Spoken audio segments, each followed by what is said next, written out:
Monsieur le Président, Monsieur le Commissaire, mes chers collègues, je tiens tout d'abord à remercier le rapporteur, Monsieur Krasnodębski, pour un travail long que nous avons mené en commun sur 2 législatures. Aujourd'hui, en votant le Fonds européen de la défense, le Parlement ouvre une nouvelle page de la construction européenne, une page que tous les Européens avaient à l'esprit depuis les années 50 et qui nous renvoie à la jeunesse du projet qui nous lie. Quelle manifestation plus claire de notre volonté de construire une union géopolitique que la coopération dans un domaine si hautement souverain.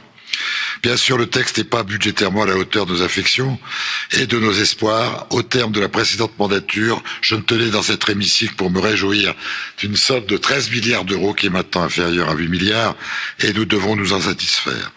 Mais plus que l'enveloppe ou les subtilités techniques du texte, c'est le symbole d'une Europe qui innove, qui coopère et qui protège que nous créons. C'est aussi une marque de maturité dans notre rapport au monde. En 15 ans, l'Europe a traversé diverses crises. Et il est à craindre que les prochaines années nous contraignent à puiser dans les ressources naturelles auxquelles nous avions espoir de ne plus recourir. Si ce jour vient, nous pourrons nous féliciter de nous être donné les moyens de notre autonomie face à nos adversaires et à nos alliés, c'est-à-dire pour notre souveraineté. Saint-Exupéry disait que l'avenir n'est jamais que du présent à mettre en ordre. Nous n'avons pas à le prévoir, mais à le permettre. Mes chers collègues, en posant cette pierre à l'Europe de la défense, nous pouvons mettre en œuvre cette maxime.